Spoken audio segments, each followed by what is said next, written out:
Hey everyone, welcome to New Slang. I'm your host and music journalist Thomas Mooney, and this is episode 115 where I'm joined by singer-songwriter Justin Wells. As I mentioned on Monday's episode with Zephaniah O'Hora, this Friday is just a massive release date with albums by Zephaniah, Justin Wells, Karen Jonas, Coulter Wall, the Reeves Brothers, Rustin Kelly, and many, many others. And yeah, go back and listen to those interviews with Zeph and Coulter, episodes 113 and 114. I know a lot of y'all are new listeners because of the Coulter episode that really just exploded. It's crazy. New Slang was sitting at number 6 on the iTunes music podcast rankings last week. So if you subscribed because of that, thank you so much for sticking around. I'd encourage you to go back and listen to the back catalog.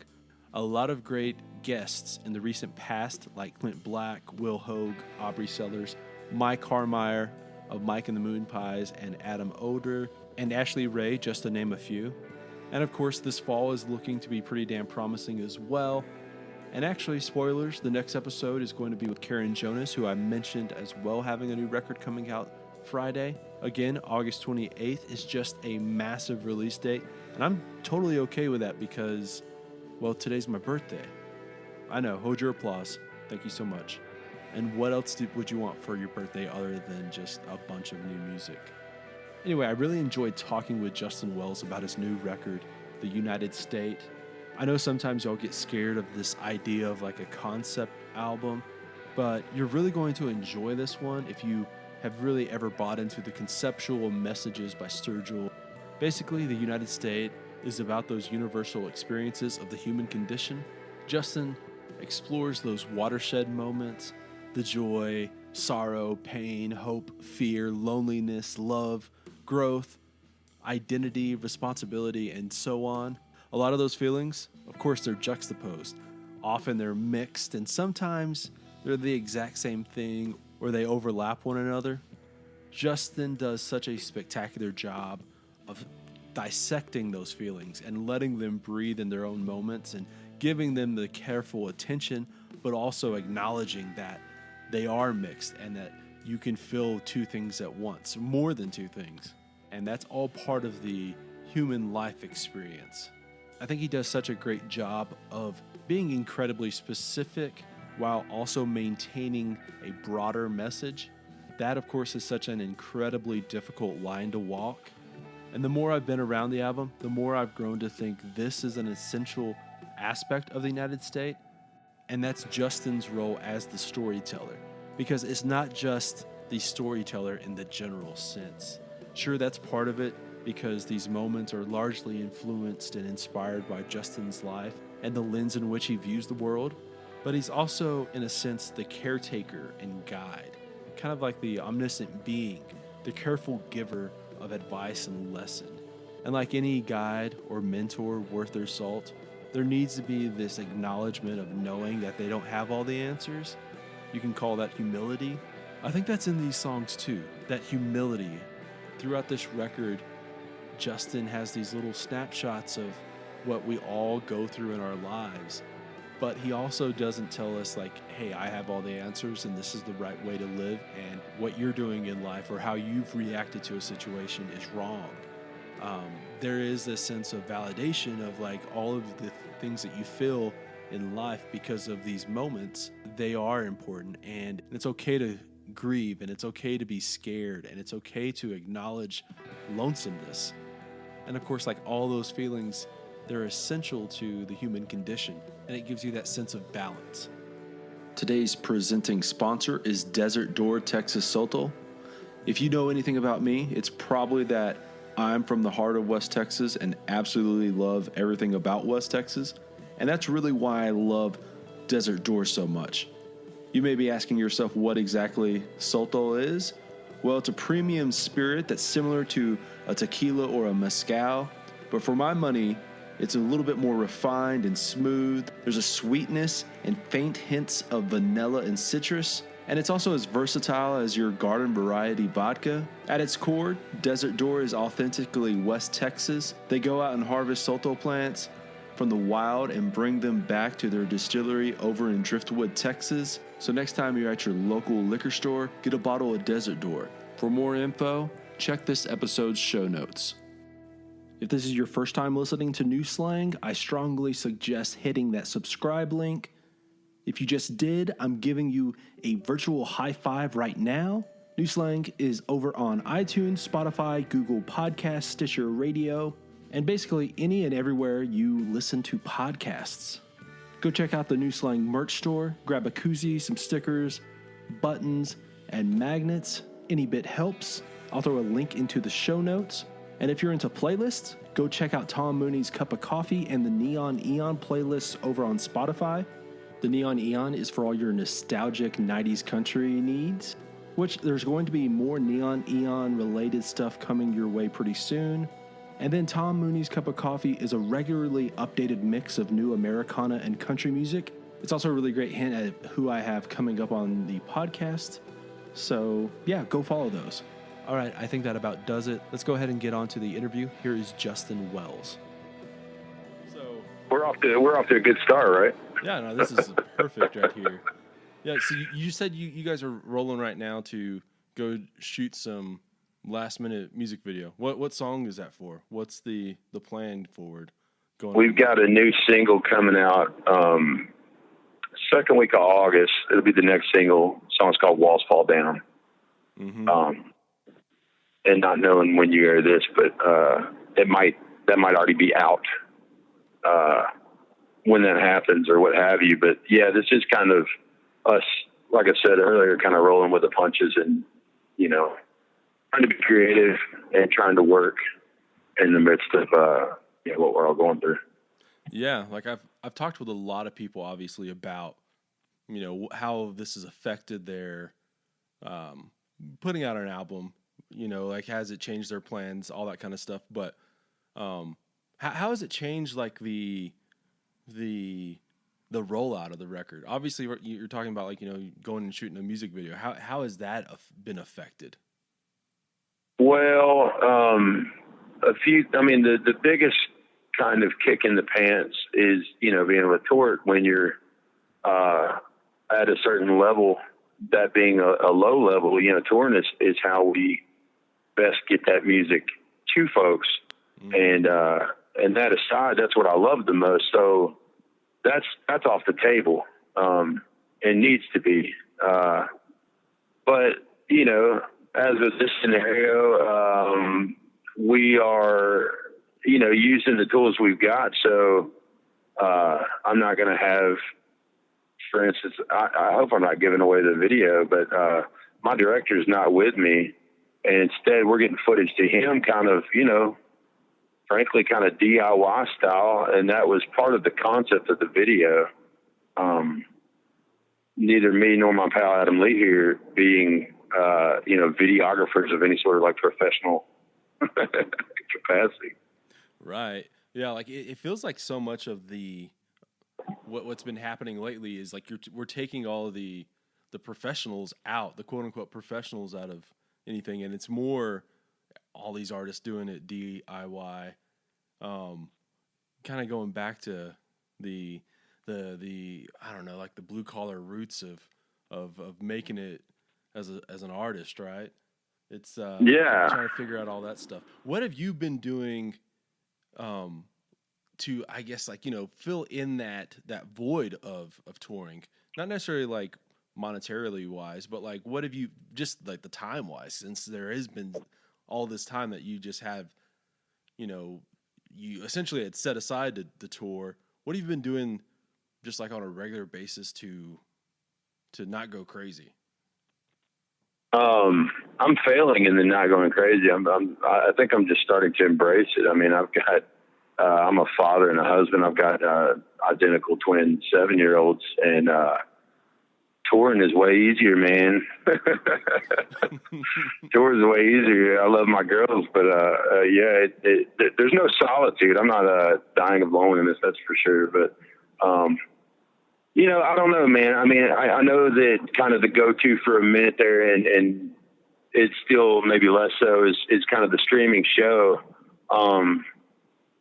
And I do want to kind of have that connection with my listeners and my fans and my friends and everyone.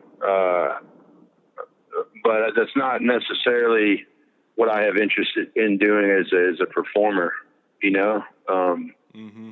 I'm kind of happy to a certain extent to wait this out as much as I'm able to, you know, from a monetary standpoint. But yeah, you know, I think that we have other ways of being creative, and that's kind of what we're up to, you know, even today. Yeah, you know, I've noticed that a lot of people have found those other artistic outlets, even in like just trying to, I guess like over the last couple months, talking to people have mentioned painting, or like obviously songwriting, or like just Sure. working other parts of their brains. One of my friends started like landscaping her yard and like really investing in gardening, and I think like that's even, you know, just another outlet. It's so strange though, like just you would think that the go-to thing would be to just, you know, start working on another record and everything, but I don't know if art works like that, you know, like you just. Sure. So I don't know, it's such a strange, weird thing. One thing I was going to say though on the streaming was, you know, like I guess it's kind of this funny thing where for years you probably have always wanted, like, man, I want like that quiet crowd where you can tell that they're listening to me, and then like all of a sudden it's this, and then like how do you even react? How do you? Now we can literally mute them, and I hate the idea of it. Yeah, what's so weird is like I've watched a handful of buddies stream and stuff like that, and you know they finish a song and then they lean forward and they're like squinting, trying to read comments and stuff, and it's like this is none of us know what to do with this. No, it's jarring. I mean, you know, I hope I'm not. You know, I don't feel like I'm being obstinate. I mean, if that's the way it's going to forever be, then that's what I'll do. You know, I want to play music for people. That's what I enjoy doing. I've been lucky enough to make a living at it. But, you know, kind of speaking to what you just said, at this point, give me 100 dudes talking drunkenly about how Bud Light's the greatest beer on the planet. I'd take that right now. Yeah. I'd take that over a live stream. Yeah. Speaking of this album here, obviously, you know, this is so much of a linear process. It's so much of a concept record about life. And I guess like in one of those quotes I read from you was about how like kind of like the process of writing this record was a lot more deliberate, a lot more slowed down than writing other songs. I guess like at what point did you realize like this was what you wanted, this concept was what you wanted to work on, and then you would fit those songs in as well, sorry to cut you off. Oh, no, go ahead. Like I'm kind of rambling on now. No, you're fine. And probably these mountains of West Virginia are kind of interfering a little bit too. The truth is, this wasn't supposed to be my second record.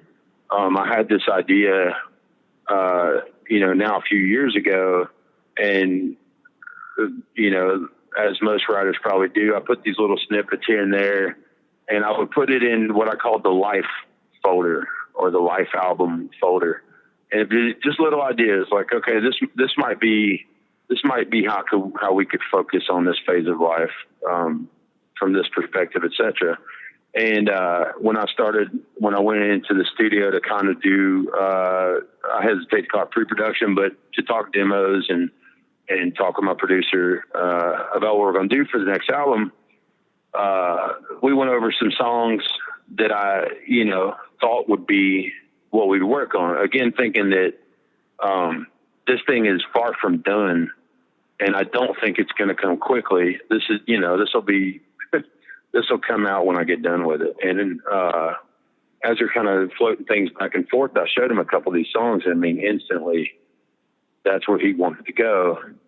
And, I love the idea of this record. I wanted to do it right, but it wasn't written for the most part. So that was a big challenge to get down and write, and not only just write, but write with these pretty, idealized restraints in terms of, up to and including in terms of genre. I didn't want to be, particularly restricted by anything other than that kind of, linear story. Mm-hmm. Yeah. Like it feels like that would, it's one of those things where all those little restraints, those little, I don't want to necessarily use like the box thing, but like, like you're kind of putting yourself like, oh, I need to like, I've got these X songs right here that work. We need this, and this to make it actually like, to bring it to life, if you will. Yeah. I guess like, what is that like? Do you feel extra pressure, or do you feel a little bit more focused? Maybe a measure of both, but it felt like more pressure to me. I'm not and haven't been,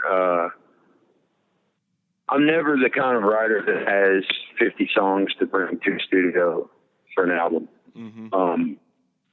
Maybe half that. And certainly, even with this album, there's some things we cut. Those things still fit the narrative and the story. It was just that the thing was too long.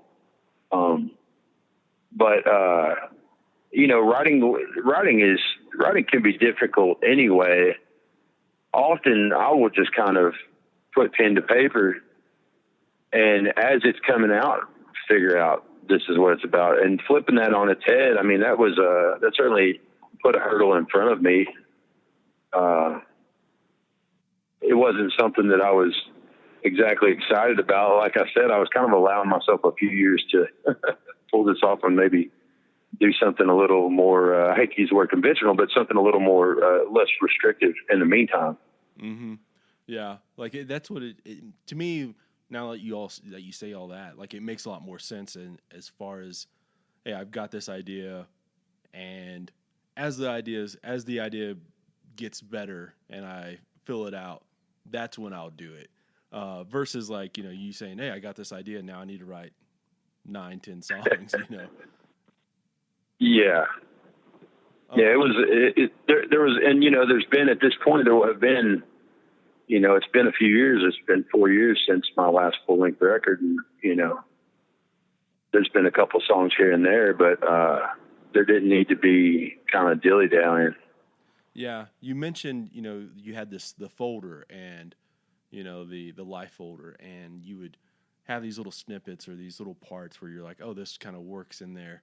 Was there anything specifically that kind of just like was that first snippet that really pushed it forward? Well, that first single may have been the first song. I wrote it and another song that kind of bookend the record at the same time and somewhat in the same spirit. That's pretty much where it started. But again, that was with intent, and I think that might have been the first thing I showed to Dwayne. And felt strongly about it.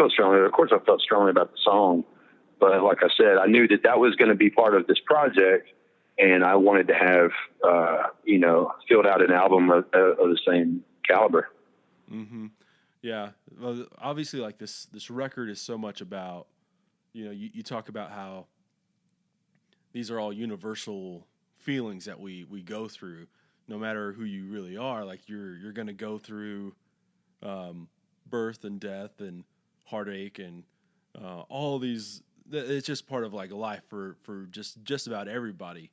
What I find interesting though is like those two bookend songs that you're talking about. So much of it is about like the returning to being by yourself. Yes. That is like just like most of those, like the big lines I feel like in both those songs are about the getting back to like, like this won't be the last time I'm on my own, or Yeah.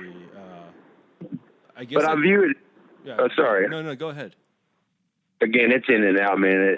If I cut you off, I'm gonna blame it on the mountains and not the coffee. What I wanted to do, and I feel like I did. I didn't want to, man. I mean, I've written a handful of records about loneliness. I didn't want it to be that. More about just the singular experience. More about individuality. More about this experience of your birth. This experience of your death. But besides the fact that we all go through those things, it's still unique to you. I've got identical twins that were born at the same time, but still those experiences are not the exact same down to the finest detail. And I view that again, not in a loneliness, not in a I'm by myself way, but just that this is my experience. Right. Well, so much of what I get out of that is it's kind of like so much of what, even like what you see this throughout the record is that search for common ground with other people, that human connection. So that's what I see out of it so much, is like you kind of come into this, I don't know, maybe like you perceive that you come into this world as by yourself and you go out by yourself, but throughout you're looking for those connections, and maybe they're there all along. Yeah, you hope so. I mean, you hope you find them. I think that's probably speaks to so much of, besides other catalysts, that's speaking to so much of people's feelings of anxiety right now. I mean, you and I are struggling to have a conversation through the West Virginian mountains, but going back to every subject we touched on thus far, it's all about that. It's all about, me trying to connect to my listeners, you trying to connect to your listeners. And that is ultimately, what I was looking to do. Yeah. Now, I want to go back to like the aspect of you setting out to do something very, very specific here, and how that kind of shaped the way you were going to have to write a song to make this all fit. Whenever you put up these boundaries, do you think that it forces you as an artist to be more creative, to figure out how to make the song work? I don't know. You tell me. I don't know. I know that, that certainly felt restrictive, but,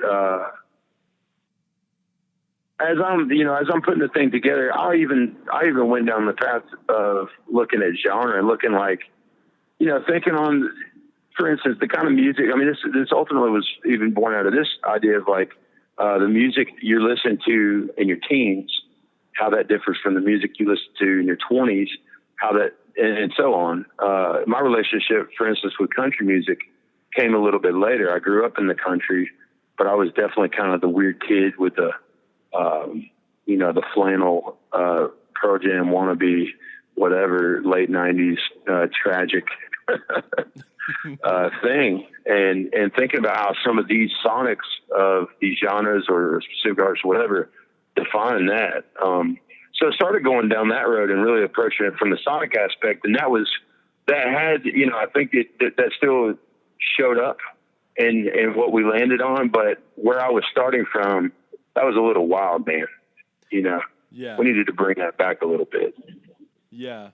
Well, that is, I think like we all kind of go through a rebellion phase, right? Like you're always trying to like distance yourself from wherever you came from or your parents. And then like you slowly realize, hey, you know what? Like where I come from isn't that bad. And you know what? Like the music that, mom and dad were listening to, not that bad either, That's a fact. Yeah, I don't know. I find that I think everyone does that. Or, nearly everyone does that. This episode is in part brought to you by the Blue Light Live here in Lubbock, Texas. While Blue Light is still closed due to the pandemic, there is a way to help A, support Blue Light, and B, get a sense of that normalcy by visiting bluelightlubbock.com, clicking on the merch tab, and getting some koozies, a vast array of t-shirts and caps, and yes, even a Blue Light flag. While it is such a bummer that live music is still on hold right now, I'm telling you, by getting some Blue Light Live merch, you're going to feel better. It just feels better wearing a t-shirt and ball cap and helping support your favorite bar. Again, that's bluelightlubbock.com. Click on the merch tab, get some merch. All right, back to the episode. So you were rocking Pearl Jam back in when that was was that your band? Or no, not really, man. Let's go Pearl Jam. That's just I'm thinking of that black and white flannel thing I had on. I was like, no, man, probably Alice in Chains, certainly Guns N' Roses. Mm-hmm. The briefest of Nirvana phases and those kinds of things. Big Metallica kid, loved Pink Floyd. So, some classic rock in there. And, I think that Pink Floyd of all that is definitely stuck with me in terms of what I'm interested in and what I, would like to, what I'd like to be open to, as we sit here and kind of make this roots-based music. Yeah. I mean, like so much of, I think the Pink Floyd kind of stuff, you can add so much atmosphere, so much of that cinematic texture to a song or to an album. And that to me helps you like get lost within the world of whatever world the artist is trying to create. Absolutely. And there's still artists doing it. I mean, there's artists, you can do that and still keep it. I don't have particular interest in putting on a nudie suit, you know what I mean? And playing traditional, by the basics country music or anything of that sort. But you can still do that. I mean, that Mike and the Moonpies record, man, that was a full sounding, they used all that space. I mean, that record sounds amazing for a reason, not just because those dudes are badasses, not just because those songs are great, both of those things being very true, but they filled up all that space. And like, that's what I'm interested in any music I listen to, Bon Iver, Radiohead, these artists that just fill up that space. I'm very interested in that, and I'm not always, that kind of raw acoustic unplugged thing, which has its place, but I don't want to, I don't want to let that be an anchor either. Yeah. I think we always use when we're talking about the sonic qualities of a song, we always think of, or I guess like the examples we almost always use is like, oh, this is a toe tapper, or this is like really, really catchy, or this is, and we talk about it in that way, but like there is always an emotional grip from a song like that. You can get like punched in the gut just as easily from the sonic qualities. Like you mentioned Bon Iver, like those songs I always felt like the emotional weight of those songs just because of the sonic quality way before he ever would start singing or, going through the lyrics. That was always the first thing that hits you, that you go, oh my God, what is he doing here? You kind of nailed it. I mean, a couple records ago, I don't think he got a Grammy, but it was a heralded record, that 22 a Million. I fell in love with that album, like to the point of annoying anybody around me wanting to talk about this album. But what I realized, ways into kind of being obsessed with that is I didn't know any of the words. You can't hardly make out, he certainly uses a lot of that electronic aspect to great effect, I think. But as somebody who cares about, lyrics and I'm a songwriter. All my friends are songwriters. We love to talk song. What impressed me was that here's this beautiful thing, like you said, that just hauls these emotions out of you. And I didn't know any of the lyrics. And what I took from that, and I didn't, I had no interest in maybe making the lyrics backseat, but I just don't think the song necessarily has to stop with good lyrics, good hook, and that's that. You know, let that be facets. Let that be maybe the meat and the potatoes on the plate, but let's dress it up too. Mm-hmm. Yeah, like that. For me, my favorite of his records is the self-titled one, but I was the same way as far as like I didn't know much of the lyrics. You know, I knew the melody and I could like pretend to sing along, but like if you asked me to write down the words or something like that, I was like, oh my God, no, I couldn't do anything like that. But all those songs, like they just create so many layers and textures, and they're like delicate and like I don't know, like you feel like the fragileness as you're like it's like he hands you something to hold, like an egg or something like that. And I don't know, there was just it's some magical stuff happening there. That record's a beautiful record. My sister, the one you're speaking to, the self-titled record, my sister gave me that. That was my, besides, I think his work with Kanye, that was my first, you know, real knowledge of him as an artist. I didn't get onto that folk record. I went back and dug in, his first one, but the self-titled was my introduction. I mean, and same thing. I certainly thought that the 22 Million was richer and more full, but, again, I mean, this is not letting the creativity stop with, you know, the performance on the guitar or stop with the lyrics on a sheet. That, you know, utilizing the studio as an instrument and not being, you know, I think we can get caught up. I've certainly been guilty of being caught up with pursuing that quote unquote raw sound or authentic, you know, this, which is such a bullshit cliche. Why? why at the height of our recording technology are we poo-pooing on those things as negatives? You know, I mean, certainly we know, and it's apparent in all kinds of pop music, but it's certainly apparent in a lot of that country. We know what it sounds like when it's plastic, but that doesn't mean that any sort of production is automatically, you know, renders a thing heartless. Right. Yeah. I don't know, like why.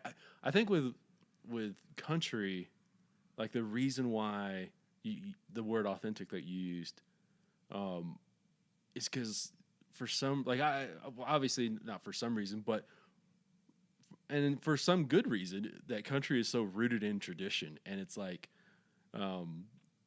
just that basis of, well, we've done it like this for 50 years, you know.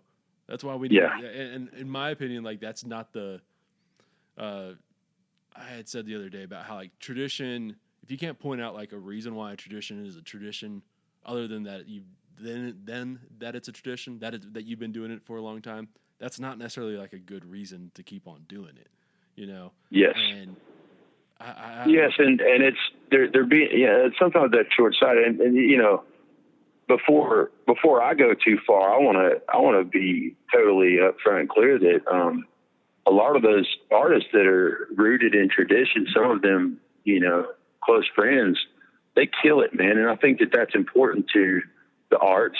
And certainly we don't kind of want to forget any of us where we come from. I think that's important. We're seeing that, you know, outside of the arts in the world today. I mean, we need to remember all that. We need to know these things, but we can't let that be the roadmap either. You know, you look back at the gals and guys that people kind of point to as like the formative. Well, this is true country. Those cats were rock stars, man. I mean, Hank Williams was driving people insane. Mm-hmm. You know, those cats may or may not have been interested in traditionalism, but, you know, Waylon was not afraid to throw a 4 on the floor disco beat. Right. You know, whether or not you realize that's a disco beat doesn't make it untrue. That's a disco beat. Exactly. You know, you can do it. I just feel like you can take these steps, and it doesn't always have to end up with some just, you know, terrible thing. Yeah. I think like what we do so much is just because you say, oh, we should be able to do this, doesn't mean like that's a negative on what's happening right now. You know what I mean? Like there's room for all of this. Just because you say there's room for growth in this direction or inclusion in this direction does not mean like you're, kicking everyone else out on the quote unquote whatever you perceive as the opposite direction. And I don't know. You nailed it. So you nailed it. I mean, I just because I want to go taste this thing doesn't mean I don't like the taste of this thing I've always had. Whatever, but is that it? And did those guys that made that music and those gals that made that music, is that all they aspired to do? It was just stay on the rails? I don't think so. Mm-hmm. Yeah, like that. The whole, like, one of the things that I was talking about with a buddy, this is a couple years ago, was the whole, the two big buzzwords that are used in country more than anything else are like authentic and genuine. And they use them interchangeably, and they're not the same thing. Like, that's right. Authentic, like, what I would kind of go down to is like a little bit of authenticity goes a long way, but like what trumps more than anything else is being genuine. And just because you didn't work on the in the coal mine or on the railroad doesn't mean you can't. You know what I mean? Like, it's just one of those things where being genuine is just the most important, or one of the most important aspects of being a songwriter or an artist. I hope so. And on the other side of that relationship, it's one of the most important things about being a listener. I think people underestimate listeners of all genres, country as well, as being sort of, well, they're going to love anything they're told, and a lot of that kind of pop country thing, that's an argument you hear. Well, you love it because but you're seeing it in that genre specifically. People can smell bullshit, and they might listen to it a little bit, but you can't keep making plastic shit and putting that out there as a diamond and expecting people to believe it's a diamond. I'm not saying any artists are plastic. I'm not saying that any artists are diamond. I'm just saying that to kind of connect with what you're talking about. I think that genuine, people sense that. People can absolutely sense that in all forms of art and all forms of conversation. People know, they might not show it, but they know, and it'll come back. It'll come back around. Hopefully, you hope. Right. Yeah. Like, I was talking to someone the other day just about how you should never underestimate the audience. Like, they can connect dots better than you think they can. And they like stuff because, like, how many times have you heard somebody who said, oh man, where is insert whatever name here, where has this person been all my life? And you go, oh, well, they've been around, but like now you're finally discovering them, and you're realizing like, holy shit, this person is fucking incredible. And that's always one of those, like, once they discover that artist, then they start moving on to all these other artists that are, associated, and they've discovered a new world, and that happens every day, So yeah. And don't you feel like when you blow that open, I had a similar experience with my wife when we started seeing each other, that as I took her to some local and more regional shows, I'm like, look, once this Pandora's box kind of opens, it might render a lot of the stuff, a lot of the more popular stuff that you listen to kind of unlistenable. And I think, again, what you're talking about is it's genuine. If it's recorded in a basement on a 2-track, or if it's recorded with a budget, they can still smell it, and that two-way listener, creator relationship is important, and both sides need to be respected. And I think that, once you insert money into it and you insert labels, which have their roles that are important, but then you're introducing potentially a variable that starts tugging on the one or the other, and it to the failing of that original AB relationship. Right. Yeah, like that's the part that I think that you do see a lot of fan bases just anti-label, anti the establishment, if you will.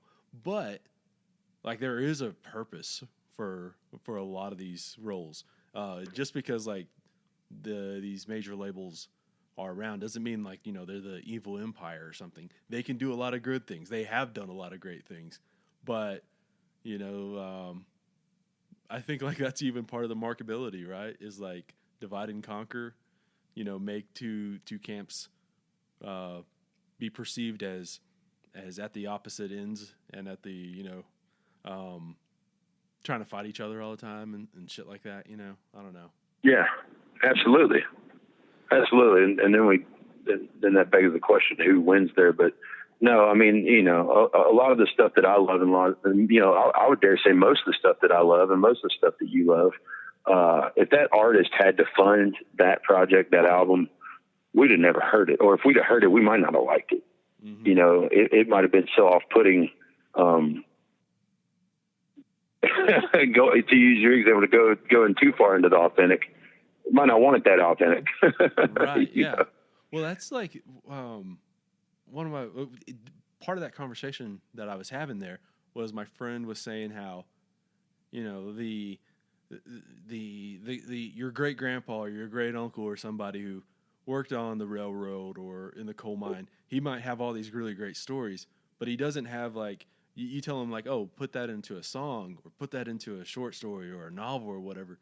And then you just go like, oh, that is like not digestible to like. So you need those like people that can translate those stories into song. Like that's obviously the songwriter, right? The troubadour. Like it's not like you can go out and live all this stuff. I think like our I hope we need those things, or I'm going to be out of a job. Yeah, I think that's like one of the things where. His example with this was Chris Knight, because he did have a job in coal mining, but it was not like the coal mining of the 1920s that like for That's some right. reason people perceive him like with the coming out just in all black with tuberculosis and stuff, and it's like no. He was doing that, but it's not like that kind of calm down. Yeah, like no, this is a great job that I enjoy.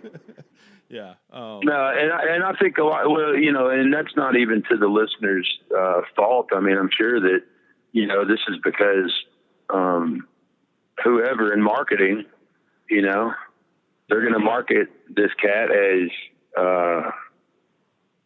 Doing this. I mean, people love that narrative, and that's cool. But that whole, I don't know, going so far down that path to where it's like I really preferred my favorite artist here when they were broke and starving. I'm like, well, man, to hell with you, because I did that and that wasn't no fun. Yeah, like we romanticize all that, right? Sure. Like the.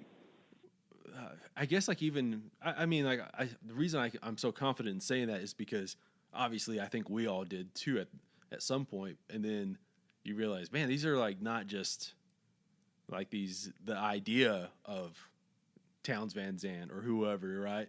Like these were like real people, and they had to like live these, like maybe they didn't have to live dirt poor and as an alcoholic or as a drug addict or just miserable their entire life to make great art. And I don't believe that at all. Yeah, maybe not, but we're robbed of knowing. Mm-hmm. We're robbed of knowing. I mean, maybe Townes Van Zandt, maybe Kurt Cobain, maybe these artists, maybe they wouldn't have ever made anything good again. But we don't get to know, and that's not, that's horrible. I wanted to talk to y'all one more time about our new partners at Desert Door and offer up a handful of my favorite ways to drink it.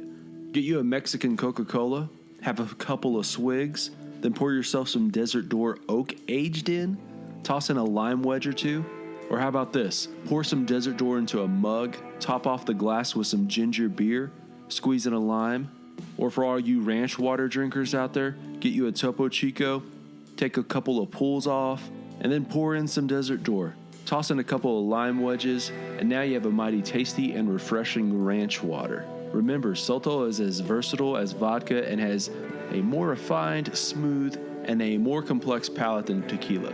It's rich and balanced, and whatever your go-to drink is, it'll make it that much better. And again, it's inherently West Texas.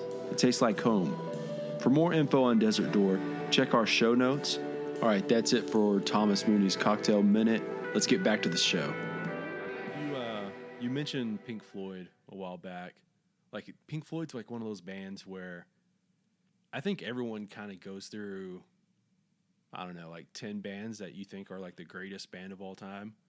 And like Pink Floyd was for sure on my list at one point, thinking, holy shit, this is the greatest band I've ever heard. And no one is ever going to, be better than this. What was like your kind of like your go-to Pink Floyd? I mean, it just about had to be Pink Floyd. I certainly went through. There was a young period where I would have talked to you all day about Metallica. I mean, my first band in high school, we certainly wanted to be Metallica. Any original songs that we had were absolutely litigious ripoffs of Metallica. I'm doing that funny thing with my voice, trying to sound like the dude from Metallica, etc. And I don't have a problem with that band. I don't seek the music out so much, but Pink Floyd has been a constant. I'll tell you who's maybe been as much of a constant as an artist named Matthew Ryan, who you may very well be familiar with. Great sound, simultaneously a child of the Clash and Bruce Springsteen and Chris Christopherson, I think. Just a great writer. I don't even want to say criminally underrated, because I don't want to be disrespectful but that's one of the greatest writers on the planet. Found him, I graduated high school in 2009. Like that, then that was not as prominent. I was still getting my music spoon-fed to me through the FM dial and whatever Guitar World had to say about it. And to find kind of like a new artist was almost impossible, out in this county in Kentucky. But late night on the classic rock station, they play this guy, Matthew Ryan, who sounds like some sort of 23-year-old Steve Earle. I mean, this dude is like, am I hearing country music? What is this? And that record specifically, but all of that dude's art, and we became friends over the years. That record has stuck with me as much as any of those huge bands from my childhood. So I kind of got to show love there, man. And that's honestly where, in the midst of that kind of lack of identity teenage phase of playing, metal guitar, when I really started looking at lyrics and having, and just, I mean, that's like a whole other genre, lyrical craft. It's like it blew the roof off. And that was frankly my through line to country music was that guy, who I wouldn't necessarily call country, but certainly gets it. Yeah. That's, it's always, I feel like there's always some artist or a couple of artists where you discover that there is the middle ground. Like you don't have to be to be an artist, you don't have to be like a household name like Metallica or George Strait or whoever like that. There's all of this middle ground that where you can be successful and have like your fan base, but you don't have to be on MTV. You know what I mean? And that, I feel, is like the biggest eye opener for so many artists, is once they find whoever that person is for them. You still there? I think I just lost you. The last thing I heard was when they find that artist that is, so special to them. Oh, okay. Yeah. What I was going to say is like, you mentioned becoming friends with him. Like, at what point do you like just, or do you even, I guess, like, what point do you lose like the, oh shit, this is, Matthew Ryan, like this, or what? At what point do you transition to? Oh, this is just this is Matthew Ryan, my friend. Well, I mean, he would hate to hear me say this because he's a humble dude. I don't know that I'm ever going to let go of that. To be honest with you, my papa was my hero. My dad's my hero, so I don't throw that word around. But I look up to that dude constantly and look up to his art constantly. He's one of my North Stars in this bullshit business. And I mean, I can see the man as a peer, I guess, or on a familiar level, but the artist is something else entirely to me. And I benefit from every conversation I have with that dude. But that's I think that's the case of any friendship, artistic or otherwise. It shouldn't be. It can get familiar, and that's cool, but you want to be around the people that are pushing you to improve yourself and see things differently. Right. Like it's so strange. I feel like we're so many artists. I believe in this thing, I guess, where there's this like artist talk where like you guys can just get into a room, no matter if it's Bruce Springsteen or some guy who's played a couple of Tuesday night gigs, and like you guys can just kind of like cut through the bullshit of like the small talk and just start talking about music or whatever the case is, or not even necessarily about music, because a lot of times you guys don't have to talk about that. You just talk about just the regular daily monotony kind of stuff. I don't know. I feel like there's something there where you guys just have like this unwritten, unspoken code. Well, I mean, I think that's true of any craft or any profession. I mean, shop talk can only go so far. I'll say, I can only speak for myself, but like when I'm willing to kind of sit in that and be in a conversation that's, maybe adjacent to what we do for a living or whatever, it's when it's interesting. It's not so much the minutia, but, if Adam Lee, who's sitting next to me right now, these conversations we have, and he has this harebrained idea, I'm on, man. I'm on it. Like, let me hear that. Oh, you're doing that thing? Oh, yeah. Like, I don't know. How many times do you and another guy want to talk about what mics you use for your podcast? But if it's like, hey, man, I'm going to do this podcast, but we're going to speak in tongues for 60 minutes. Like, it might not work, but it might perk you up. Well, see, like that's kind of probably like a bad example for me, because like I'm like the worst when it comes to any of this gear stuff. But I get your point. Me too. Me too. I just try to be around people that know that gear stuff. That I definitely stand on the shoulders of giants. I benefit greatly from people around me, because I'm not particularly interested in your 1958 sure whatever mic. What's it sound like, man? What did they do with that? I'm into that. Right. Like obviously I'm using a Rode mic here that I just got the other day, but it's because I was like, oh yeah, this will be better than what I have before. So I don't know. What do you got? You got that Rode NT1 or whatever? I got what you call, I guess, a Rode Procaster. That's okay. That's or podcast. I don't know if it's one of those names. Yeah, I don't even know what it's called. It's what you're supposed to use. Yeah, and so it's what it came up from. I just got a Rode mic too, and like for real, I just dropped like the one model number I know, and I got it trying to just have some things to do some quality. Going back to the first part of the conversation, we are struggling to be creative in the midst of all this, and my laptop mic ain't gonna cut it. Right. Yeah. That's what's so interesting too about just doing these podcasts on the phone, is that granted, like it would be way better if you were here in person and had a mic in front of you as well, but like the iPhone or whatever you're using works really, really well just for these phone calls, even though obviously we're plugging you into a mixer board and all that kind of stuff. I feel like I'm better heard than seen anyway. Oh man. Yeah, I was I got him.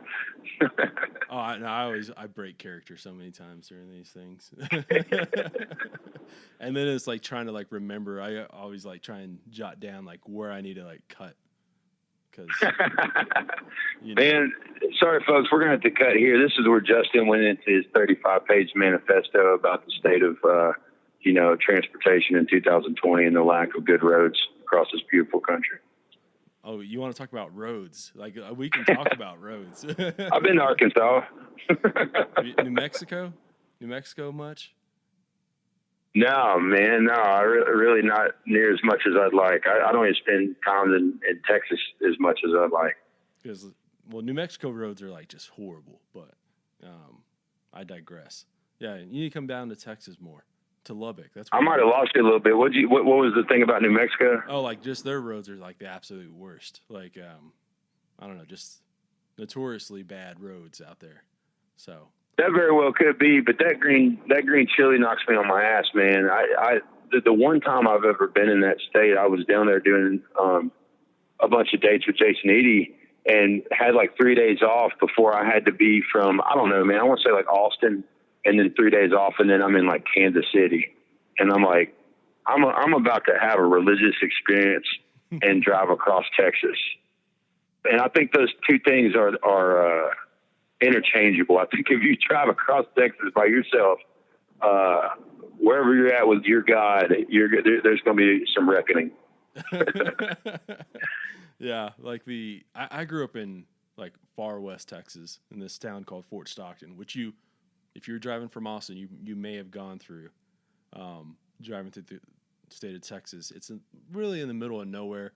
Just hugged up. It's on the way to El Paso. Yeah, it's like hugged up next to the interstate, and it's just a little blip, but it is the driving across Texas thing. By that means, like I've had numerous religious experiences driving from the middle of nowhere to some semblance of society. It's amazing. It's like Mars. Yeah. And I'm originally from Northwest Louisiana, up by Shreveport, town called Blanchard. So I'm not, Texas as a state is not the most foreign thing, but you get out there and it's like Mars. I'm like, no man has ever been here before. Exactly. Yeah. I think I took a picture of it looked like a pyramid. I was probably hallucinating at that point. You see that El Paso, 1,100 miles or whatever it is. There's about to be some things happening to the human brain in that travel. Yeah, like I remember growing up and we would go to El Paso or go to San Antonio, and that's about the same amount of time. But like if you're going through San Antonio, at least you hit this town called Ozona, and then after that, you're going to hit some towns along the way. From like El Paso to Fort Stockton, you're hitting like one town basically, and it is like 2 hours apart. It's just I don't know. It's I stayed in a hotel in a town called Junction City, Texas. Mm-hmm. If you're hip to that. Yeah. I think there you are. Yeah. And I've definitely, I'm not, I rolled in real late at night. I didn't catch the town. If there is a town, just got wherever Priceline sent me. But it's definitely one of those situations, without getting into details, of, finally getting the key to the room and all that, where I'm like, man, I don't worry about stuff too much, but for real, definitely pushing this extra bed up against this door. That's happening. There's your authentic troubadour. Yeah. Putting all the furniture up. Yeah. Doing doing like the No Country for Old Men thing, where you put all your valuables in the AC unit. Yeah, just don't sleep. Just get that weird trucker speed they sell at the register at Speedway, and just don't sleep. Yeah. Obviously you mentioned growing up in Louisiana, but then moving to Kentucky. What was that transition like? Was that as a kid, was that like an easy transition, or was that kind of like, you didn't want to move? It was very difficult. It was very difficult at first because where I grew up in Louisiana, I mean, we were literally in a trailer, literally at the end of a dead end road, the way that some of those country guys pretend. And we moved to one of the richer parts of Lexington, which is certainly, one of the, maybe the second richest town in the state of Kentucky. So my first taste of living in Kentucky, and we just lived there briefly. My dad got a job at a Toyota plant in central Kentucky, and so we were trying to find a place to live. And we just went to the city first as we were looking. My folks want to be out in the country, and that's kind of what we came from. That was a pit stop. I mean, we were literally there maybe 9 months or whatever. So that was jarring, but it wasn't what I thought it was at the time, which was that there's no translation between Louisiana and Kentucky. It was, I went from, definitely poor to living amongst a bunch of rich kids, and, we didn't have anything in common. I mean, they were all assholes, but I was probably an asshole to them too. Then moving to Cynthiana was a little more comfortable, Yeah, a little bit closer to, like, probably out in the country, right? Like that aspect of it.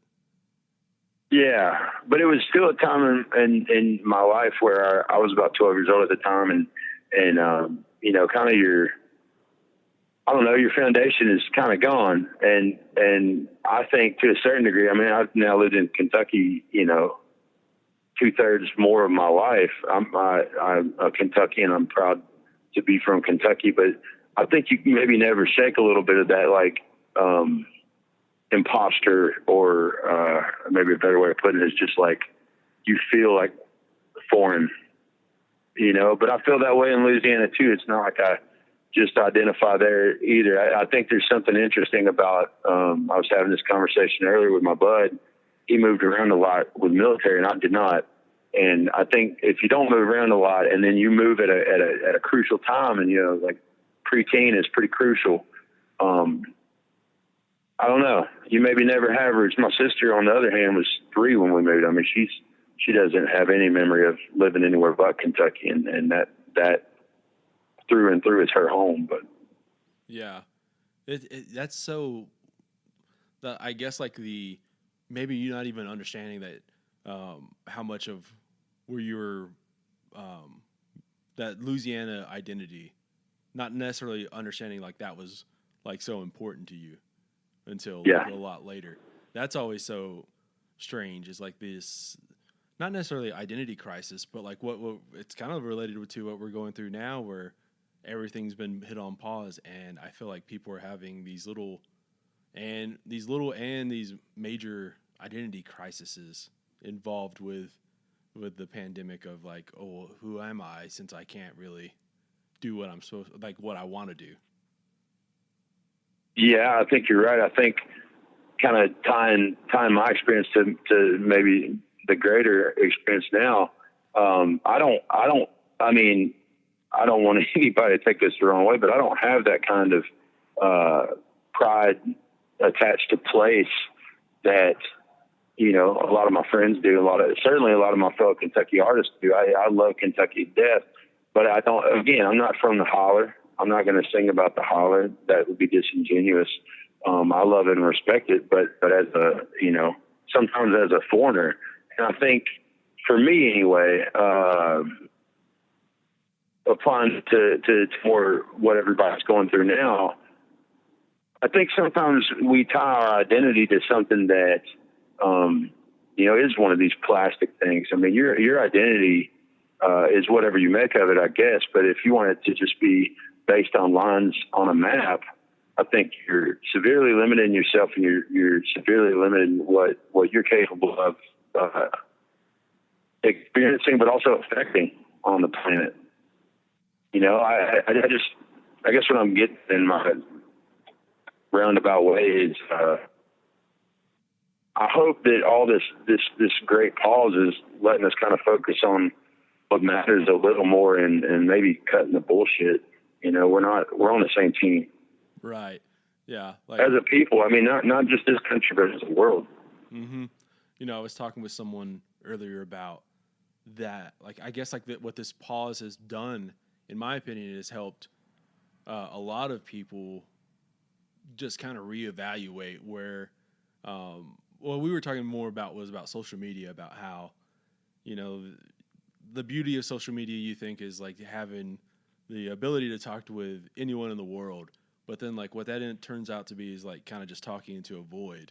And like right now, like especially those early months of the year, you had to like hold down with the people that you kind of like that you either like love or like or important to you, or like basically, long story short, you're making your campfire a little bit smaller, and Yeah. kind of just like that. I think has been such an important aspect, as long as like you allow that to be, because I feel like obviously there's still people kind of pushing back against that, but I know like it's helped me kind of. I've never been super, you know, I guess family's the most important thing ever kind of person, but it has kind of like made me appreciate the people around me a little bit more. Sure. Yeah. I mean, you know, in that way that it doesn't have to be blood family, you know, Right. It can be the people that pick up the phone and call you. We don't need, I don't even think we can mentally process, you know, 15,000 fans or whatever as any sort of like with any sort of familiarity. I mean, we can, you know, appreciate that relationship and thrive in it. But I just don't think that your heart can maybe deal with all those relationships in an individual way, the way you can with, you know, whoever does pick up the phone, or, you know, my baby girl's at home, et cetera. I think that hopefully that's something we're recognizing too, is like, you know, I'm not going to beat up on social media. It has its place, but it does not replace that real thing. Right. You know, like that, the number thing is such a weird thing, because I don't know if, like you said, I don't know if we're able to actually process like numbers the way we think we do. And I mean that in the, I guess like early on during all this, I think we had hit around 300 deaths, coronavirus deaths here. And I was telling a friend, I was like, I don't think people understand how much 300 is. Like, yeah. And my like, again, I went back to how I applied it was like Fort Stockton. That's maybe about like how many people, or maybe it was like 500 people. It doesn't really matter, but it was like, you know, that's maybe all the students that were in my high school. And you know those people? No, like you really don't know all those people. Like if I asked you right now to name 300 or 500 or 100 people, could you name like 100 people right off, like, you know, off the bat, like other than like people that you knew? Like, and I think no, there was like I gotta get my kids' names right, man. Yeah. So I think there's like a loss in translation when it comes to those numbers. Like it's something that it's hard for people to understand. Yeah.